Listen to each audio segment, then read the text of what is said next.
Right, 2024 Roadmap and Beyond, Development Preview number 16. Roadmap. Stepping into 2024 means new beginnings and a new roadmap for the game. You may notice some changes in the new roadmap, one of which is we've removed any predicted dates for upcoming releases. You should have done that 3 years ago. Don't give dates. They just screw you over. Secondly, there's a new section at the bottom of the roadmap. These new features, maps, and smaller updates will be pushed live as soon as they are ready without the need to wait for a major update. Good. You said that 2.5 years ago. Or 2 years ago. So hopefully you guys stick to it this time. Lastly, you can see that Horror 2.0 will be the last major milestone for the game and the one that takes us out of early access. This doesn't mean development for the game will cease, as we'd still like to add more equipment, ghosts, and locations after 1.0 finally arrives. Alright, so Phasmophobia, version 0.9. Lighting overhaul, eye adaptation, screen space, G1, progression rate improvements, item tier, adjustments, and shop v3. Version 1.0, new task, new optionals, reward changes, photo overhaul, video evidence, and new equipment. What happened to the new ghost? You hired someone specifically to do new ghost. New player models, new player animation, CCTV overhaul, player customization. Okay, oh, full release. There we go. When I saw 0.1, that's why. Okay. New ghost models, hunt overhaul, hallucinations. Ooh, that sounds pretty cool. Events overhaul, new interactions, and much more. Releasing separately as soon as they're ready. Console, Point Hope, map reworks, other new maps, bug fixes, and performance.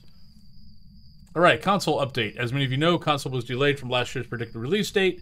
Due to several reasons, we're still hard at work trying to get this ready for you eager console players. And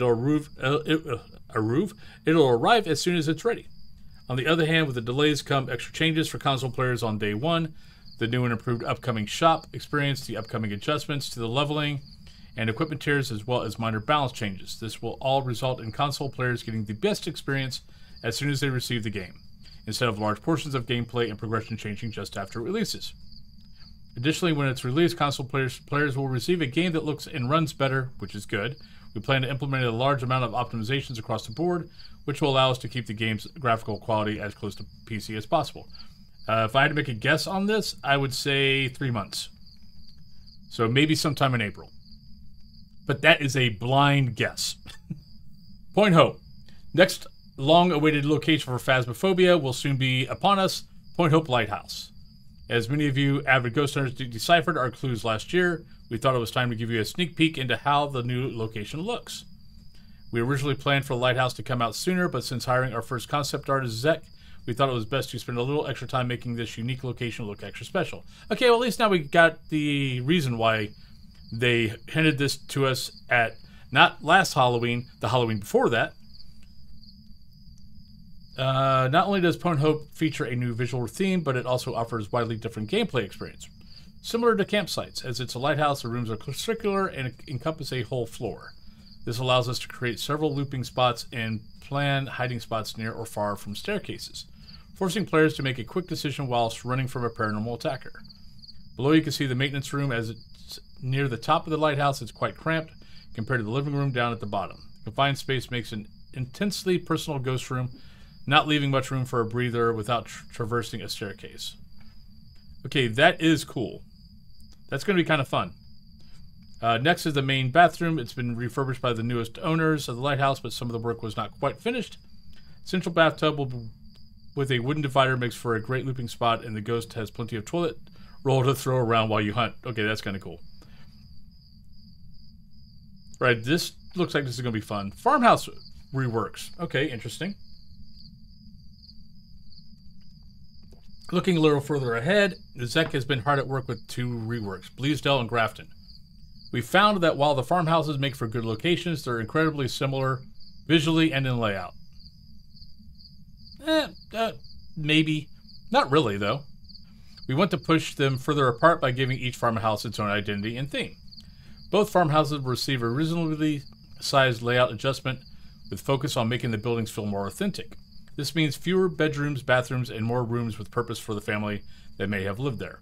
Grafton, the smaller farmhouse, has seen better days, with a new design, floors, ceilings, windows collapsing, furniture broken or covered in sheets, ready to be packed in dust, cobwebs covering every nook and cranny. Okay, that's going to be kind of cool. The twin bedroom has been converted into a large seamstress workshop full of old mannequins, rolls of cloth, mannequins, and drawings scattered around the floor. The many clothes rails scattered amongst the floor make great hiding spots and areas of loop ghosts. Just don't look the mannequins in the eye. Well, now I'm going to have to look the mannequin in the eye. If you're going to tell me don't do it, I have to. Bleasdale will receive the opposite treatment. As it is a large building, we wanted to nudge it closer to the Grand Mansion-style house it had once been. Rooms will be ornate and cluttered with statues and expensive belongings. Some rooms have been repurposed, with one bedroom now becoming the owner's collectible room, filled with rare objects from his travels, guns, cultural trinkets, and memorabilia filling glass cases. Another bedroom has been converted into the wife's tea room, adorned with doilies, plates painted with cute animals, and lots of pink. Okay, that room has to be burned.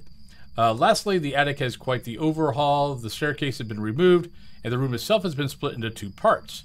The first half is the attic storage, crammed to the brim with barely stable boxes, old furniture, and dusty memories. The second half has been inhabited by the couple's granddaughter, a girl that loves the unknown.